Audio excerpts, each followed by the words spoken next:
Hello everyone, welcome to Vision and Navigation. In this video we are going to study about reproduction in fungi. So we know that there are two types of reproduction, asexual reproduction and sexual reproduction. First we will go through the asexual reproduction. Fungi reproduce both asexually and sexually. So first thing we will write as a note that fungi reproduce asexually. First thing, the fungi reproduce by both reproduction asexual reproduction also there, and another one is sexual reproduction. ये दोनों reproduction जो है वो हमें fungus में देखने को मिलेंगे. ठीक है. अभी in general asexual reproduction is more important. Asexual reproduction जो है वो ज़्यादा इम्पॉर्टेंट है. क्योंकि एसेक्सुअल रिप्रोडक्शन में ज़्यादा स्पीशीज़ का प्रोपगेशन होने के चांसेस होते हैं, ज़्यादा स्पोर प्रोडक्शन होता है, numerous individuals are generated in this type of reproduction. The cycle is usually repeated several time. जो एक साइकिल है वो बार बार रिपीट होती है, लाइफ साइकिल, तो उस वजह से ज़्यादा रिप्रोड्यूस होते हैं organisms. So in general asexual reproduction is more important for the propagation of species because it result in the production of numerous individuals. So we'll write that if there is any MCQ and you have to answer about which one is more important or which produces more species, then you have to tick on asexual reproduction. Asexual reproduction is also called asexual reproduction हम कह सकते हैं, और दूसरा नाम इसका हम बोल सकते हैं वेजिटेटिव रिप्रोडक्शन. वेजिटेटिव हमने प्लांट का जो रिप्रोडक्शन पढ़ा है उसमें पढ़ा है ना. वेजिटेटिव रिप्रोडक्शन में वेजिटेटिव पार्ट होता है किसी भी ऑर्गेनिज्म का, जिसमें प्लांट स्पेशली बॉडी पार्ट वो इस्तेमाल होता है, तो वेजिटेटिव रिप्रोडक्शन इसको कहते हैं. दूसरा नाम है somatic reproduction. Another one is somatic reproduction. ये तीन हम एक ही, इन तीनों बातों का मतलब एक ही है, वेजिटेटिव प्रोडक्शन हो, सोमैटिक हो या फिर एसेक्सुअल. ठीक है. तो इसमें क्या होता है कि वेजिटेटिव रिप्रोडक्शन जो है या फिर सोमैटिक रिप्रोडक्शन जो है उसमें न्यूक्लियस का यूनियन नहीं होता है, सेक्स सेल्स नहीं होते हैं, सेक्स ऑर्गन्स नहीं होते हैं, स्पेशली रिप्रोडक्टिव ऑर्गन्स नहीं होते हैं.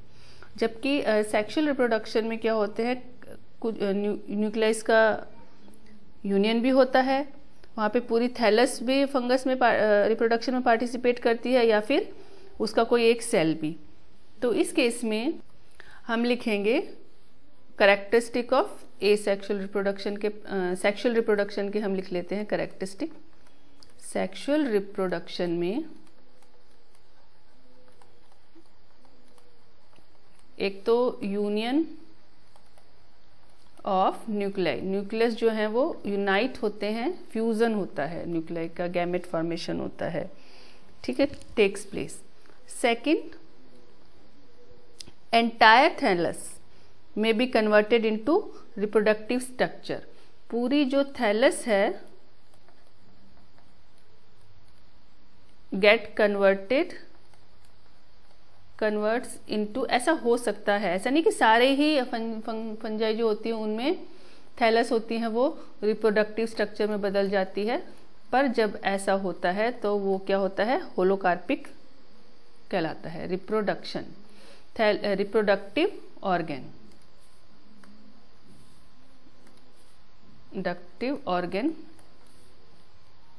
सो entire thallus get converted into reproductive organ, जिसको हम कहते हैं होलोकार्पिक हो जाती है वो. ठीक है. और मेजॉरिटी जो फंजाई होती है उसमें रिप्रोडक्टिव ऑर्गन्स जो होते हैं वो थैलस के किसी पोर्शन से ही अराइज होते हैं, तो ऐसे उनको कहते हैं यूकार्पिक। यहाँ पे यूकार्पिक के लिए हम लिखेंगे, यूकार्पिक में क्या होता है, फंजाई रिप्रोडक्टिव ऑर्गन जो होता है, लिखेंगे हम reproductive organ arises from a portion of thallus। Thallus के किसी एक पार्ट से ऑर्गन अराइज होता है, कौन सा, रिप्रोडक्टिव ऑर्गन। और पूरी की पूरी थैलस जब रिप्रोडक्टिव ऑर्गन में कन्वर्ट हो जाती है तब उसको कहते हैं होलोकार्पिक। और जब उसका किसी भी थैलस का खाली एक कुछ सेल्स जो हैं वो न्यू रिप्रोडक्टिव ऑर्गन को प्रोड्यूस करते हैं तो उसको कहते हैं यूकार्पिक। अब कुछ टर्म्स हैं, नई टर्म हैं आजकल, न्यू टर्म्स जो हैं वो बताई गई हैं, जैसे कि एनामॉर्फ। एनामॉर्फ क्या होता है, एक होता है टेलियोमॉर्फ, टीलियोमॉर्फ, और तीसरा है होलोमॉर्फ। इनका मीनिंग क्या होता है, अगर ये वर्ड यूज हो रहे हैं तो हम क्या कहना चाहते हैं। अगर एनामॉर्फ कहा जा रहा है that means asexual and stage, and teleomorph sexual stage, and holomorph का मतलब होता है पूरी की पूरी फंगस। होल फंगस को डिस्क्राइब करता है ये वर्ड, ठीक है। अभी हम पढ़ेंगे एसेक्सुअल रिप्रोडक्शन के बारे में।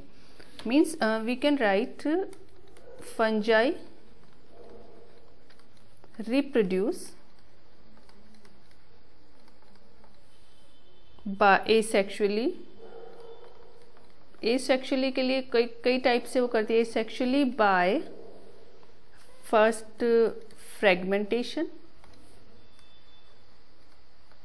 फ्रेगमेंटेशन होता है वही सारे जो हमने प्लांट के एसेक्सुअल रिप्रोडक्शन में पढ़े, फ्रेगमेंटेशन। बस यहाँ पे किसका फ्रेगमेंटेशन होता है, अब प्लांट पार्ट्स तो है नहीं, तो फंजाई के जो बॉडी पार्ट्स हैं वो कौन कौन से हैं, एक तो हाइफे होता है, तो फिर हाइफे का फ्रेगमेंटेशन हो जाता है। हाइफे क्या होती है, जो हमने शुरू में मैंने आपको यहाँ पे आपने डायग्राम में देखा होगा, ये क्या है, हाइफे है। ये एक जो यूनिसेलुलर फिलामेंट जो है ये हाइफे है, और हाइफे कंबाइन करके क्या बनाती हैं, हमने पढ़ा हुआ है पहले, माइसीलियम।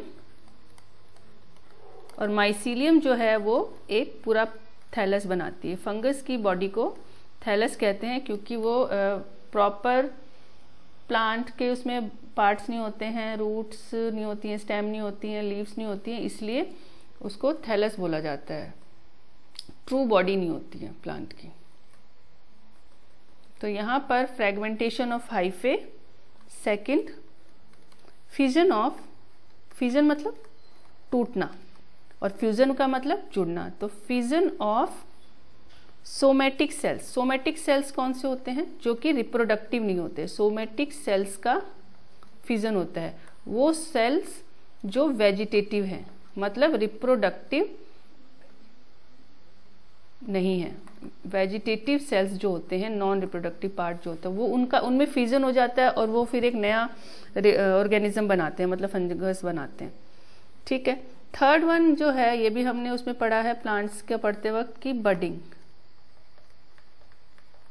बडिंग में बड्स बनते हैं, बड फॉर्मेशन। तो बडिंग किसकी होती है, बडिंग भी सोमेटिक सेल्स की होती है। क्योंकि यहाँ एसेक्सुअल रिप्रोडक्शन है तो यहाँ पे नो स्पेशलाइज्ड रिप्रोडक्टिव ऑर्गन्स है, तो सारा काम किससे होगा, रिप्रोडक्टिव ऑर्गन्स। तो सारा जो डिवीजन वगैरह जो भी है वो किससे होगा, वेजिटेटिव या फिर हम कह सकते हैं सोमेटिक सेल्स से होता है, ठीक है। बडिंग ऑफ सोमेटिक सेल्स, सब कुछ सोमेटिक सेल से होगा। फोर्थ वन है production of spores.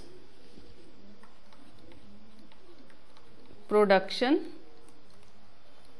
Of spores, spores का प्रोडक्शन। तो हमने स्पोरेंजिया पढ़ी है पहले, तो अभी इसको हम और एक्सप्लेनेशन में पढ़ेंगे। तो सबसे पहले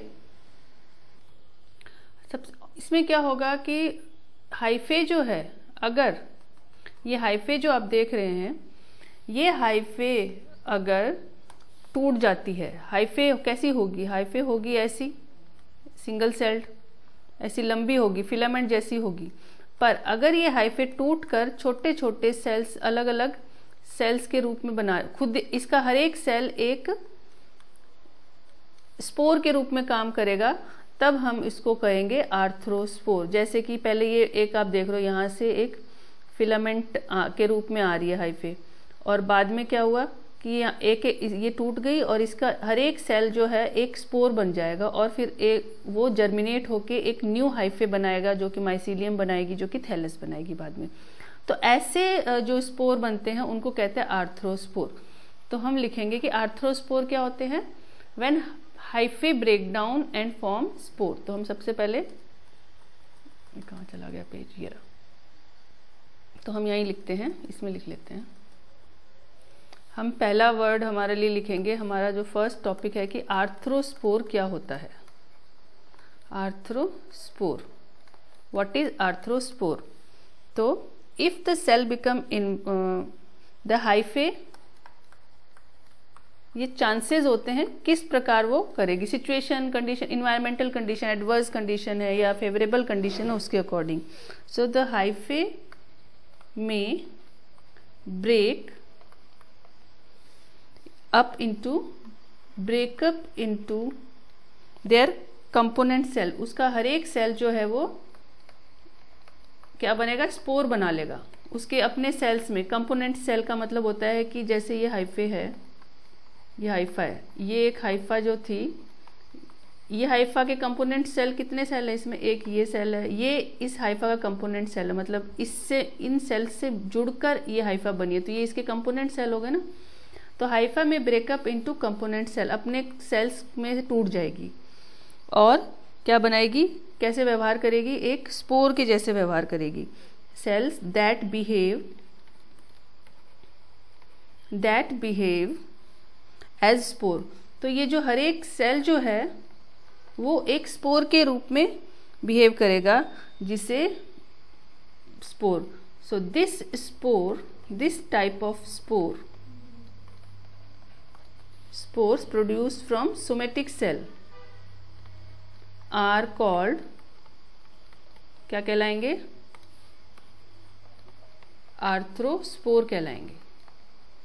जब ये हाइफा अलग अलग सेल में टूट गई, अब पहले जुड़ी हुई थी, कोई जुड़ा भी रह जाएगा, किसी को नहीं टूटना, कोई टूट जाएगा, सिचुएशन डिपेंड करता है, तो ये क्या कहलाएगा, आर्थ्रोस्पोर कहलाएगा। हमने एक बार डायग्राम में देख लेते हैं फिर से। ये आर्थ्रोस्पोर है।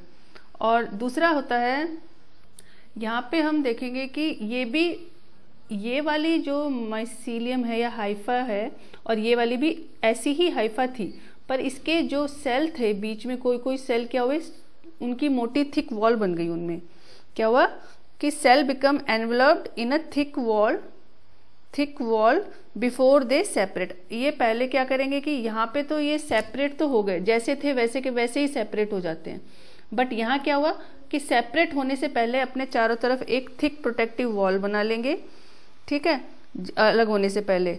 फिर ही हाइफल सेल्स जो हैं किसी दूसरे से जुड़ेंगे, या फिर एक, देखो लगातार भी बन सकते हैं यहाँ पे, या फिर एक कोई सेपरेटली भी, तब इनको क्या कहा जाएगा, क्लेमाइडोस्पोर कहा जाएगा। मानिए आर्थ्रोस्पोर और क्लेमाइडोस्पोर में क्या अंतर है, तो आर्थ्रोस्पोर तो वो, आर्थ्रोस्पोर और क्लेमाइडोफोर में खाली थिक वॉल और स्वेलिंग का अंतर होता है। हाइफा जो है वो सीधे टूट जाए अपने कंपोनेंट सेल में, बिना कोई स्ट्रक्चर डेवलप करे हुए, जैसी थी वैसी टूट जाए, तो वो आर्थ्रोस्पोर है।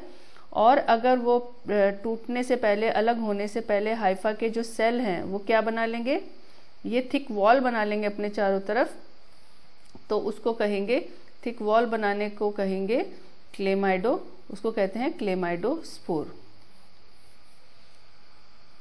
तो हम क्लेमाइडोस्पोर की डेफिनेशन लिखते हैं।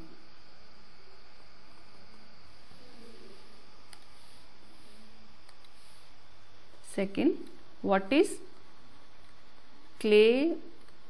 क्लेमाइडोस्पोर। क्लेमाइडोस्पोर क्या होता है, कैसा होता है? एक तो वो जो सेल है, जैसे मान लो ये सिंपल हाइफा थी, पर इसका एक सेल जो है वो उसने अपने चारों तरफ एक कोटिंग बना ली, थिक वॉल बना ली, और एक और ने बना ली एडजॉइनिंग सेल ने, तो और फिर बाकी सारे वैसे के वैसे सेल रह गए।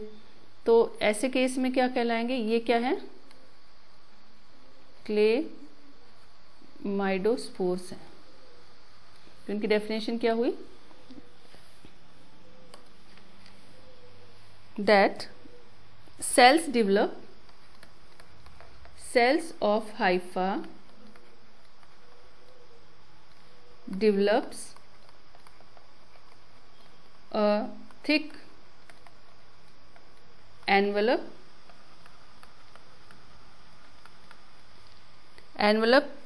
और जो कि थिक वॉल जैसा भी हम कह सकते हैं, thick wall before they separate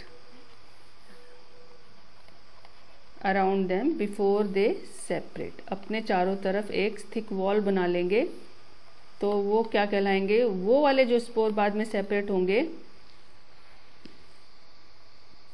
and behave this type of spores are called, इनको क्या कहेंगे हम? क्लेमाइडोस्पोर कहेंगे। क्लेमाइडोस्पोर, जो कि आर्थ्रोस्पोर क्लेमाइडोस्पोर में एनवलप का अंतर होता है। नेक्स्ट है फिजन। हमने लिखा हुआ ना फिजन क्या होता है? फिजन में क्या है? टूट जाएगा। एक सेल जो है, कोई भी एक सेल है, वो सेल अपने डॉटर सेल बनाएगा। During fission a cell is split into 2 daughter cells by constriction. इसमें थोड़े थोड़े कॉन्स्ट्रिक्शन आएंगे और ये बाद में क्या करेगा? एक और सेल अपना डॉटर सेल बना लेगा कॉन्स्ट्रिक्शन लाके। तो ऐसे इसको कहते हैं फिजन, टूट जाना, ब्रेकडाउन। जैसे बाइनरी फिजन होता है, हमने देखा है ना। बाइनरी फिजन में क्या होता है कि अमीबा जो है उसका न्यूक्लियस जो होता है वो भी, और उसका प्रोटोप्लाज्म भी डिवाइड हो जाता है। फिर ये एक अलग अमीबा बन जाता है और ये अलग, तो 2 बॉडी बन जाती है एक बॉडी से, तो वो फिजन होता है। फिर बडिंग में क्या होता है? बडिंग में बड्स बनते हैं। बड्स कैसे बनेंगे? बड्स ऐसे बनते हैं जैसे कि एक है, ये बड बन गए, दिस इज बडिंग। ये बाद में अलग डिटैच हो जाते हैं आपस में। जब डिटैच होके न्यू बॉडी के रूप में या पेरेंट सेल से डिटैच होकर न्यू इंडिविजुअल के रूप में वो आउटग्रोथ जो है वो अलग हो जाती है और सर्वाइव करती है। और as the bud is form the nucleus of the parent cell divide. Bud बनने के बाद ही न्यूक्लियस सेल डिवाइड होगा और डॉटर न्यूक्लियस माइग्रेट करेगी नए बड में। जैसे पहले नहीं, यहाँ से डिवीजन होके इसमें जो जाए,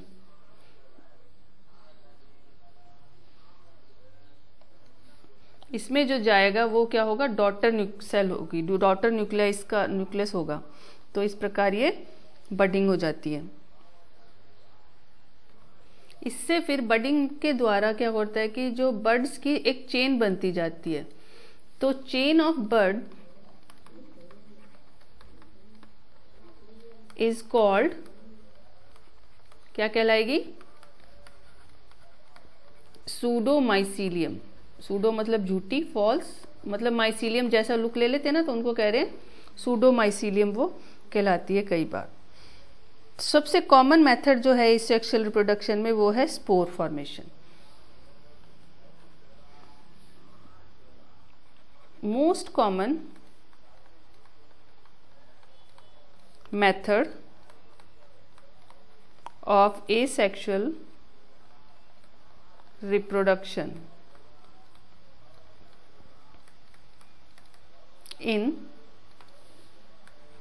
fungi is by spores। Spores बनते हैं, वो उड़कर जाते हैं यहाँ वहाँ, ठीक है, जो अलग अलग साइज के, कलर के, शेप के, और उनमें सेप्टेशन मतलब उन एक सेल से दूसरे सेल के बीच में जो सेप्टम होती है वो अलग अलग होते हैं।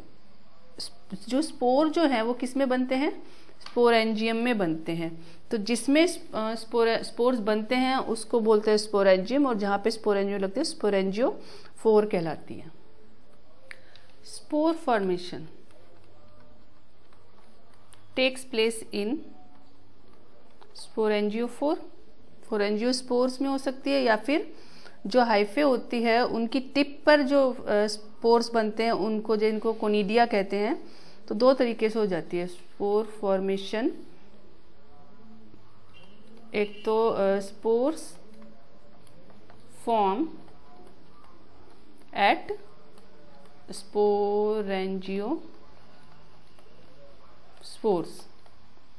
और पहला तो ये है, दूसरा है at tip of the Haifa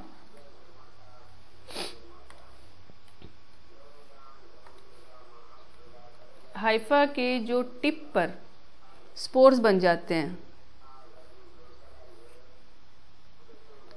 और अलग तरीके, तो उनको कहते हैं कोनिडिया। दो तरीके से बन जाते हैं। स्पोरेंजियोफोर जो है, स्पोरेंजियोस्पोर कैसा होता है? स्पोरेंजियोस्पोर नॉन मोटाइल हो जो है मोटाइल होगा, मोटाइल हो सकता है यानी घूम सकता है, उसमें फ्लैजिला होगी, या फिर नॉन मोटाइल होगा। तो जब वो मोटाइल होता है तो उसे कहते हैं जूओस्पोर, और नॉन मोटाइल होता है तो उसे कहते हैं एप्लेनोस्पोर, यानी उसमें कोई फ्लैजिला या मूवमेंट के लिए उसमें कोई ऑर्गन नहीं होता है। तो जो जूओस्पोर होता है वो क्या होता है? फ्लैजिलेट होता है, यानी उसके पास एक फ्लैजिला होती है, तो उसको कहते हैं इट इज फ्लैजिलेटेड। स्पेलिंग लिखती हूँ सही, फ्लैजिलेटेड होता है, यानी उसमें फ्लैजिला होती है। कितनी हो सकती है? एक या फिर दो भी हो सकती है, 1 से 2 फ्लैजिला होती है। और एप्लेनोस्पोर जो होता है वो क्या होता है? नॉन मोटाइल होता है। फ्लैजिला जो है वो भी कई तरह की होती है। सबसे पहले हम टाइप्स ऑफ फ्लैजिला लिखते हैं। एक तो फ्लैजिला ऐसी हो सकती है जैसे कि ये क्योंकि ये फ्लैजिला किस में होगी? प्रेजेंट किस में होगी? ओनली जूस्पोर में होती है। तो जूओस्पोर है ये, और इसकी ये एक फ्लैजिला है। एक तो ये है ए। दूसरा एक फ्लैजिला ऐसी हो सकती है कि ये एक जूओस्पोर है और इसमें कई सारे ऐसे ऐसे से आपको थ्रेड लाइक स्ट्रक्चर मिलेंगे। ये बी। सी में क्या होता है? ये तो एक एक फ्लैजिला है, और दूसरा क्या होगा कि फ्लैजिला कैसी होगी? उसमें कोई भी जूओस्पोर में ये दोनों प्रेजेंट होंगी।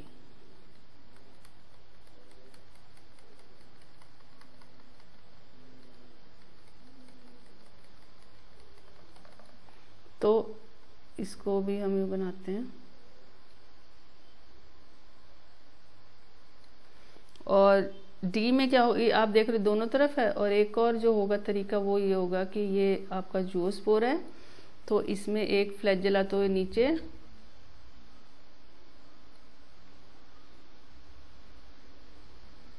ये, और दूसरी फ्लैजिला ऐसे होती है। ये जैसे जहाँ पे जूओस्पोर की रिक्वायरमेंट होती है उसके अकॉर्डिंग। तो इनके नाम क्या हैं?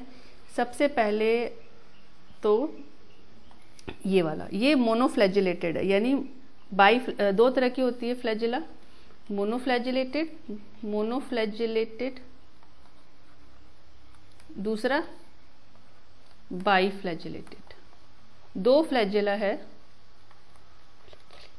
यानी 1 फ्लैजिला, और यहाँ पे अगर 2 है तो बाईफ्लैजिलेटेड, 2 फ्लैजिला है। अब दो में ये दोनों में ये वाली जो है सिंगल, इसको कहते हैं विप्लैश, विप्लैश फ्लैजेला, और ये टिंसेल, टिंसेल फ्लैजेला मोनोफै। ये बाईफ्लैजेलेटेड विद बोथ टाइप, इसको क्या कहेंगे, बाईफ्लैजेलेटेड बोथ टाइप।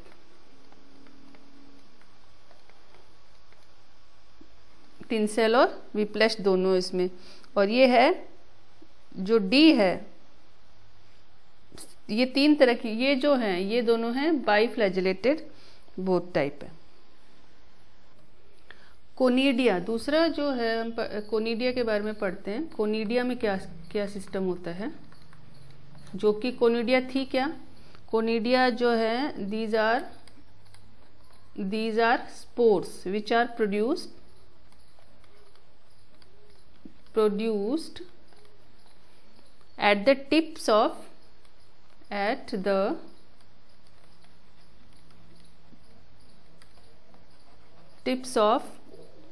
टिप्स भी हो सकती है या फिर साइड्स भी हो सकती हैं हाइफे की, tips of hyphae in various way,